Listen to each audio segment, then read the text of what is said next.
9 मई 2019 को दोपहर करीब 3 बजे नेपाल की मशहूर मॉडल अंजला लामा के ससुराल वालों की तरफ से आई एक अचानक फोन कॉल ने उसके परिवार को हिलाकर रख दिया। दूसरी तरफ से घबराई हुई आवाज ने जल्दबाजी में कहा, जल्दी आओ, कुछ भयानक हो गया है। अंजना के पिता कुछ पूछ भी पाते उससे पहले ही कॉल कट गई। उन्होंने वापस कॉल करने की कोशिश की लेकिन किसी ने जवाब नहीं दिया। डर के साए में अंजना के पिता, माँ और पूरा परिवार बिना एक पल गंवाए उसके ससुराल की ओर निकल पड़े। रास्ते में उन्होंने अंजना को भी कॉल करने की कोशिश की लेकिन उसका फोन स्विच ऑफ था।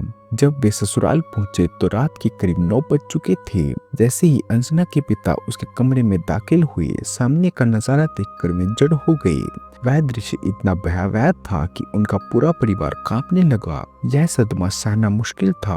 वे उस कमरे में एक पल भी नहीं ठहर पाए। लेकिन आखिर ऐसा क्या हुआ था जिसने एक पिता को अंदर तक तोड़ दिया? आज की इस कहानी में हम आपको इस दिल दहला देने वाली घटना का पूरा सच बताएंगे। अगस्त 1995 में नेपाल के हथौड़ा शहर में जन्मी अंजला लामा बचपन से ही अपने परिवार की सबसे प्यारी और खास सदस्य थी। उसकी 2 छोटी बहनें और एक छोटा भाई था। अंजना हमेशा चंचल और खुशमिजाज रहती और उसका यही हंसमुख स्वभाव उसकी पहचान बन गया था। वो लोगों से आसानी से घुल मिल जाती और जिस कारण उसे दोस्त बनाने में कभी समस्या नहीं हुई। लोग उसकी दोस्ताना प्रकृति के साथ साथ उसकी खूबसूरती की भी तारीफ करते थे। पढ़ाई के दौरान अंजना की मुलाकात प्रज्वल महत से हुई, जो एक विनम्र और आकर्षक लड़का था जिसकी बात करने की शैली बेहद सदी हुई थी। अंजना उसकी पर्सनैलिटी से जल्दी प्रभावित हो गई और उसी तरह प्रज्वल भी उससे उतना ही मोहित हो गया। शुरुआत में दोनों के बीच गहरी दोस्ती थी लेकिन वक्त के साथ यह रिश्ता प्यार में बदल गया। सिर्फ 2 साल साथ रहने के बाद उन्होंने अगला कदम उठाने और शादी करने का फैसला कर लिया। हालांकि उनके परिवार इस फैसले से खुश नहीं थे। उनके रिश्ते में सबसे बड़ी रुकावट उनकी अलग अलग जातियां थी। दोनों जानते थे कि उनके परिवार कभी भी इस रिश्ते को स्वीकार नहीं करेंगे। फिर भी उन्होंने उन्हें मनाने की कोशिश की। अंजना ने अपने परिवार को बार बार कहा कि वह प्रज्वल से प्यार करती है और उससे शादी करना चाहती है। वहीं प्रज्वल ने भी अपने परिवार को समझाने की कोशिश की लेकिन सारी कोशिशें नाकाम रही। जब परिवारों ने कोई समर्थन नहीं दिया तो दोनों के पास भागकर गुपचुप शादी करने के अलावा कोई रास्ता नहीं बचा। इस कठिन समय में प्रज्वल का बड़ा भाई उज्जवल ही उनका एकमात्र सहारा बना। न सिर्फ उसने इस रिश्ते को समझा और स्वीकार किया बल्कि अंजना और प्रज्वल की शादी कराने में भी उनकी मदद की। शादी के बाद अंजना और प्रज्वल ने हथौड़ा से थोड़ी ही दूर ललितपुर में प्रज्वल के परिवार के साथ रहने का फैसला किया। प्रज्वल के परिवार में उसके माता पिता, बड़ा भाई उज्जवल, उनकी पत्नी और उनका बेटा शामिल थे। शुरू से ही अंजना और प्रज्वल को शादीशुदा जिंदगी में कई मुश्किलों का सामना करना पड़ा। अंजना का परिवार अब भी उसकी शादी से नाराज था और प्रज्वल का परिवार भी पहले उनके रिश्ते को स्वीकार करने से इनकार कर चुका था। हालांकि समय के साथ प्रज्वल का परिवार अंजना के प्रति नरम पड़ने लगा और धीरे धीरे वह परिवार का हिस्सा बन गई। सभी के साथ उसका अच्छा रिश्ता बन गया लेकिन इस बीच उसके अपने परिवार ने भी शादी को स्वीकार नहीं किया था। क्योंकि प्रज्वल के परिवार के सभी सदस्य काम करते थे, दिन में घर खाली रहता था। शादी के बाद प्रज्वल को भी एक अच्छी कंपनी में नौकरी मिल गई थी। इस वजह से अंजना घर पर अकेलापन महसूस करने लगी और उसने अपना समय बेकार गंवाने के बजाय कुछ प्रोडक्टिव करने का सोचा। परिवार में योगदान देने और खुद को व्यस्त रखने के लिए उसने घर के पास एक छोटा सा ब्यूटी पार्लर खोलने का प्लान बनाया। हैरानी की बात यह थी कि जिन ससुराल वालों ने कभी उसका विरोध किया था, उन्होंने उसके इस फैसले का पूरा समर्थन किया।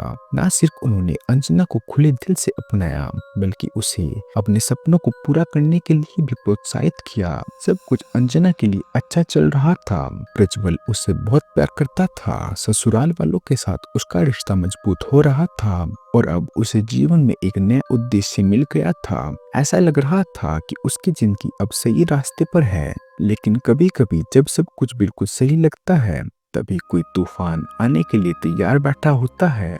समय बीतने के साथ अंजना का परिवार भी अपना गुस्सा छोड़ने लगा। जब उन्होंने देखा कि उसके ससुराल वाले उसे बेटी की तरह प्यार और सम्मान दे रहे हैं तो आखिरकार उन्होंने शादी को स्वीकार कर लिया। इससे दोनों परिवारों में शांति आ गई और रिश्ते मजबूत हो गए। अंजना के भाई बहन और प्रज्वल के भाई उज्जवल अच्छे दोस्त बन गए। वे अक्सर साथ घूमने जाते, मस्ती करते और एक दूसरे की कंपनी का आनंद लेते। उज्जवल अपनी मजाकिया प्रवृत्ति और हास्य स्वभाव से माहौल को हमेशा हल्का कर देता। अपनी बातों और हरकतों से सबको हंसा देता। परिवार में आई यह नई खुशियां अंजना की जिंदगी को और रोशन कर रही थी। उज्जवल ऐसा इंसान था जो आसानी से किसी से भी जुड़ जाता था। उसकी दोस्ताना और मजाकिया प्रवृत्ति के कारण हर कोई उसके साथ समय बिताना पसंद करता था। पेशे से उज्जवल एक साउंड इंजीनियर था, लेकिन कुछ समस्याओं के कारण उसे अपनी नौकरी छोड़नी पड़ी। इसके बाद उसने एक साधारण ऑफिस जॉब कर ली। हालांकि करियर में आया यह बदलाव उसे थोड़ा निराश कर गया, फिर भी उसने इस नए दौर को पॉजिटिव सोच के साथ अपनाया। इस बीच अंजना की जिंदगी भी अच्छी चल रही थी। वह अपने ससुराल और मायके दोनों में खुश थी। घर के काम और अपने ब्यूटी पार्लर को संभालने के बावजूद उसके पास काफी खाली समय रहता था। उस समय टिकटॉक की लोकप्रियता बहुत बढ़ रही थी, तो अंजना ने समय बिताने के लिए इसे आजमाने का फैसला किया। जो काम मजे के लिए शुरू हुआ वह जल्दी उसकी जिंदगी बदलने का मौका बन गया। अपनी खूबसूरती और दिलकश व्यक्तित्व के चलते अंजना की वीडियो तेजी से वायरल हो गई और वह कुछ ही समय में सोशल मीडिया सेंसेशन बन गई, जिसके हजारों लाखों फॉलोअर्स हो गए। अचानक मिली इस लोकप्रियता ने अंजना के लिए और नए रोमांचक रास्ते खोल दिए। मॉडलिंग हमेशा से उसका शौक रहा था और अब जब उसे इतनी ज्यादा अटेंशन मिल रही थी तो यह उसके लिए अपने शौक को करियर में बदलने का सही समय था। जब अंजना ने मॉडल बनने का सपना अपने ससुराल वालों को बताया तो उन्होंने उसका पूरा समर्थन किया और उसे अपने लक्ष्य को हासिल करने के लिए प्रोत्साहित किया। उनके सहयोग से अंजना ने मॉडलिंग असाइनमेंट लेने शुरू किए और साथ ही अपना ब्यूटी पार्लर भी संभालती रही। धीरे धीरे उसकी कमाई बढ़ने लगी और परिवार की आर्थिक स्थिति और भी बेहतर होने लगी। प्रज्वल की नौकरी भी अच्छी चल रही थी और उसकी आय भी परिवार की वित्तीय मजबूती में योगदान दे रही थी। आर्थिक स्थिति मजबूत होने और भविष्य उज्जवल दिखने के साथ अंजना और प्रज्वल ने कनाडा जाने के बारे में बात करना शुरू कर दिया। भले ही उनकी शादी को ज्यादा समय नहीं हुआ था, लेकिन टिकटॉक पर मिली सफलता और मॉडलिंग से हो रही कमाई ने उन्हें बड़े सपने देखने का आत्मविश्वास दिया। अपने सपनों को हकीकत में बदलने के लिए उन्होंने कनाडा जाने के लिए पैसे बचाने शुरू कर दिए। सब कुछ बिल्कुल सही लग रहा था, लेकिन तभी किस्मत ने अचानक एक अंधेरा मोड़ लिया। कुछ समय बाद अंजना ने अपना ब्यूटी पार्लर बंद करने का फैसला किया। तब तक उसकी मॉडलिंग से इतनी कमाई हो रही थी कि पार्लर की जरूरत नहीं थी। लेकिन यह खुशी ज्यादा समय तक नहीं टिकी। जैसे उनकी शादी ने एक समय दोनों परिवारों में तनाव पैदा कर दिया था, वैसे ही उनके कनाडा जाने का प्लान पुराने मतभेद फिर से जगा गया। दोनों परिवारों के बीच जो शांति और समझ विकसित हुई थी वह फिर से टूटने लगी। एक बड़ी वजह थी उज्जवल की पत्नी, जिसे अंजना कभी पसंद नहीं थी और वह अक्सर ससुराल वालों को उसकी शिकायत करती रहती थी। वह जानबूझकर अंजना की छवि खराब करने की कोशिश करती, जिससे परिवार में गलतफहमियां पैदा होती। इस व्यवहार ने अंजना को बहुत चोट पहुंचाई और वह सहारे के लिए अपने मायके वालों की तरफ मुड़ी, लेकिन उन्होंने उसे समझाया कि हालात को और ना बिगाड़े, छोटी मोटी बातों को नजरअंदाज करे और घर की शांति बनाए रखिए। उनका तर्क था कि जल्द ही अंजना और प्रज्वल कनाडा चले जाएंगे और फिर उसे उज्जवल की पत्नी से नहीं निपटना पड़ेगा। परिवार की सलाह मानकर अंजना ने चुप रहना और बात को नजरअंदाज करना ही बेहतर समझा। फिर वह तारीख 9 मई 2019 आई। जैसा कि मैंने पहले बताया था, उस दिन जब अंजना का परिवार उसके ससुराल पहुंचा तो बाहर बहुत भीड़ और पुलिसकर्मियों को देखकर वे हैरान रह गई। प्रज्वल जोर जोर से रो रहा था और बेहद परेशान था। अंजना के पिता जैसे ही अंदर गए और कमरे में पहुंचे, उनका दिल बैठ गया। फर्श पर उनकी बेटी अंजना की लाइफलेस बॉडी पड़ी थी। वह फूट फूट कर रोने लगी, लेकिन कुछ ही पलों बाद उनकी आंखों में गुस्सा भर गया और वे पुलिस के पास जाकर बोले, किसने किया ये? क्या उसे पकड़ लिया गया है? उसका स्वर दर्द और गुस्से में कांप रहा था। पुलिस अधिकारी ने उदासी से कहा, हमें कातिल को ढूंढने की कोई जरूरत नहीं है, वो खुद सरेंडर कर चुका है। यह सुनकर अंजना के पिता का रोना रुक गया। अधिकारी ने गहरी सांस लेते हुए कहा कि कातिल और कोई नहीं बल्कि उसका देवर उज्जवल ही है। यह सुनकर अंजना के पिता पर जैसे बिजली गिर गई हो। वह यकीन ही नहीं कर पा रहे थे कि उन्होंने क्या सुना। अंजना का शव बेहद भयावह हालत में था। उसके हाथ पैर धड़ से अलग थे, ऊपरी हिस्सा बिस्तर पर और निचला हिस्सा फर्श पर पड़ा था। उसकी गर्दन लगभग पूरी तरह से कटी हुई थी। ऐसा लग रहा था जैसे किसी ने चाकू से बेरहमी से 20 से 25 वार किए हों। उसने पूरी कोशिश की थी खुद को बचाने की, हमलों को हाथों से रोकने की, लेकिन इसी कोशिश में उसके हाथ और सिर पर ऐसे वार हुए मानो किसी पेड़ को काटा गया हो। पुलिस ने पहले ही उज्जवल के परिवार को बता दिया था कि जब तक अंजना के मायके वाले उसे नहीं देख लेते, वे सब को नहीं छुएंगे। जल्दी हथौड़ा से उसके परिवार और पड़ोसी काठमांडू पहुंच गए। अंजना का परिवार जोर दे रहा था कि प्रज्वल के पूरे परिवार को गिरफ्तार किया जाए। उनका आरोप था कि उनकी बेटी की हत्या इन्हीं ने की है। पुलिस ने इसे नकारा नहीं, बल्कि यह भी कहा कि अगर पूरे परिवार को नहीं तो कम से कम उज्जवल की पत्नी को गिरफ्तार किया जाए, क्योंकि उनका मानना था कि ईर्ष्या में उसने अपने पति को भड़काया होगा और इसी गुस्से में उसने अंजना की हत्या कर दी। पुलिस ने साफ किया कि वे केवल उसी को गिरफ्तार कर सकते हैं जो सीधे हत्या में शामिल हो, और उन्होंने उज्जवल को हिरासत में ले लिया है। पोस्टमार्टम रिपोर्ट में सामने आया कि अंजना पर एक तेज खोखरी से हमला किया गया था। उसके पूरे शरीर, हाथ पैर पर गहरे कट और चोट के निशान थे। उसने चीख कर मदद मांगी थी, लेकिन कोई नहीं आया। रिपोर्ट के मुताबिक उसकी मौत लगभग दोपहर 1:30 बजे हुई थी।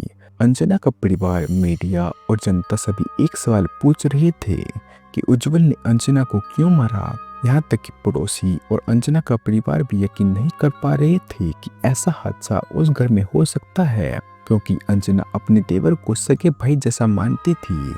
पड़ोसियों ने कभी इस घर में कोई कला नहीं देखी थी, बल्कि हमेशा एक खुशहाल और जुड़ा हुआ परिवार देखा था जो साथ घूमता फिरता और समय बिताता था। लेकिन अंदरूनी तौर पर सच्चाई कुछ और थी। गहन पूछताछ के बाद उज्जवल ने आखिरकार अपने बयान में सब कुछ कबूल कर लिया। उज्जवल के अनुसार उस दिन की घटनाएं इस तरह हुई। सुबह प्रज्वल ने खाना खाया और काम पर चला गया, जबकि अंजना पास के नल पर पानी लेने गई, लेकिन पानी न आने पर वापस अपने कमरे में आराम करने लगी। उस समय घर में सिर्फ अंजना, उसकी सास और उज्जवल थे। उज्जवल छत पर खड़ा होकर अंजना को देख रहा था और उसके मन में ख्याल आया कि आज उसे मारने का सही मौका है। चाहे जो हो जाए, वह आज ही ऐसा करेगा। वह घर के अंदर आया और देखा कि अंजना का कमरा, जिसे वह हमेशा अंदर से बंद करके रखती थी, उस दिन खुला था। वह धीरे धीरे नीचे आया और दरवाजे में झांक कर देखा कि अंजना बिस्तर पर लेटी मोबाइल चला रही थी। वह अपने कमरे में गया, खोखरी उठाकर बैग में रखी और अंजना के कमरे की ओर बढ़ा। उसके मन में ख्याल आया कि अगर वह इस चाकू से हमला करेगा तो उसे मार सकता है। जैसे ही वह कमरे में दाखिल हुआ, उसने तुरंत हमला कर दिया। पहले हमले में अंजना ने बचाव के लिए अपना बायां हाथ ऊपर उठाया, लेकिन उज्जवल ने खोखरी से उसके हाथ पर गंभीर चोट पहुंचाई और साथ ही ब्लेड उसके सिर पर भी लगा। फिर उज्जवल ने दोबारा वार किया। अंजना ने निराशा में उसे लात मारने की कोशिश की, लेकिन खोखरी से उसके पैर पर भी चोट लगी। चाकू जमीन पर गिर पड़ा और अंजना भारी मात्रा में खून बह जाने के कारण बेहोश होकर बिस्तर पर गिर पड़ी। उस समय उज्जवल ने सोचा कि उसे यहीं छोड़ देना चाहिए, लेकिन फिर उसके मन में सवाल आया कि अगर वह होश में आ गई तो मदद के लिए पुकारेगी और लोग उसे बचा लेंगे, जिससे उसका काम अधूरा रह जाएगा। इसलिए वह वापस कमरे में आया, चाकू उठाया और तब तक वार करता रहा जब तक वह थक कर रुक नहीं गया। इसके बाद वह अपनी माँ के पास गया और कहा, मैंने अंजना को मार दिया है, पुलिस को बुलाओ। इस कबूलनामे के बाद पुलिस ने उसे हत्या के आरोप में गिरफ्तार कर लिया। मामला सुप्रीम कोर्ट तक पहुंचा, यह कहते हुए कि वह मानसिक रूप से बीमार और गहरे सदमे में है और महंगे वकील किए। लेकिन उज्जवल पहले ही अदालत में गुनाह कबूल कर चुका था और मान चुका था कि वह पिछले 2 से 3 सालों से अंजना को मारने की योजना बना रहा था। जब पुलिस ने उज्जवल से पूछा कि उसने अंजना को क्यों मारा, वे इस कृत्य के पीछे का कारण जानना चाहते थे, तो उज्जवल ने बताया कि अंजना को नुकसान पहुंचाने के पीछे कई तरह के कारण थे। उसने स्वीकार किया कि अंजना अलग जाति से थी और यह बात उसे पसंद नहीं थी। उसे अंजना का मिलनसार स्वभाव, सबके साथ बात करना और उसका आत्मविश्वास भी नापसंद था। इसके अलावा अंजना मॉडलिंग फील्ड में काम करती थी, जिससे वह अक्सर छोटे कपड़े पहनती थी और यह भी उसे मंजूर नहीं था। ऊपर से उज्जवल और अंजना कनाडा के लिए इमिग्रेशन की तैयारी कर रहे थे और उज्जवल को लगा कि अगर उसने अब कुछ नहीं किया तो अंजना चली जाएगी और उसे खत्म करने की उसकी 2-3 साल पुरानी योजना विफल हो जाएगी। उसे यह भी बुरा लगता था कि अंजना के दयालु और प्यारे स्वभाव की वजह से हर कोई उसे पसंद करता है। उसने यह भी बताया कि उसकी पत्नी अंजना से जलती थी और अक्सर उसे भड़काती थी, कहती थी कि अंजना ने यह किया वह किया, जिससे उसका गुस्सा और बढ़ जाता। आखिरकार उसकी सारी दबाई हुई नाराजगी फूट पड़ी और उसने यह कदम उठा लिया। एक इंटरव्यू में प्रज्वल महत ने अपने बड़े भाई उज्जवल के इस कदम पर हैरानी जताई, यह बताते हुए कि उज्जवल ने कभी अपने मन की बात किसी से नहीं कही, ना उससे और ना ही अंजना से। उन्हें अंदाजा भी नहीं था कि वह उनके प्रति इतना गुस्सा रखता है। बाहर से तो उज्जवल हमेशा दोस्ताना दिखता था। प्रज्वल ने सवाल किया कि अगर उज्जवल को मानसिक स्वास्थ्य से जुड़ी कोई समस्या थी तो उसके कोई मेडिकल रिकॉर्ड से इलाज के सबूत क्यों नहीं है। उसने यह भी सवाल पूछा कि एक माता पिता कैसे उस बेटे का बचाव कर सकते हैं जिसने किसी की बेटे की हत्या कर दी हो। जहां उज्जवल का परिवार उसे बचाने के लिए वकील कर रहा था, वहीं अंजना का परिवार, उसके दोस्त और आम जनता उसके न्याय के लिए लड़ रहे थे। उन्होंने सुप्रीम कोर्ट के बाहर प्रदर्शन किया और बहुत से लोगों ने उन्हें ऑनलाइन समर्थन दिया। 2 साल की कानूनी लड़ाई के बाद कोर्ट ने उज्जवल को उम्र कैद की सजा सुनाई। अंजना का परिवार संतुष्ट हुआ कि आखिरकार उनकी बेटी को वह न्याय मिल गया जिसकी वह हकदार थी। न्याय भले ही देर से मिले लेकिन मिलता जरूर है। अंधेरे में भी सच अपना रास्ता खोज ही लेता है।